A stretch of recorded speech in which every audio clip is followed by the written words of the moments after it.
You ask Tiger to solve. This deals with linear equations with one unknown. The final result is w equals -9. Let's solve it step by step. Simplify the expression. Simplify the arithmetic. Isolate the w. Divide both sides by -10. Cancel out the negatives.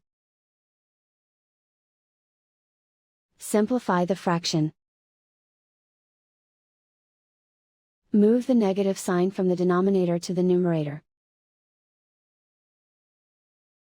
Find the greatest common factor of the numerator and denominator. Factor out and cancel the greatest common factor. And so the final result is w equals -9.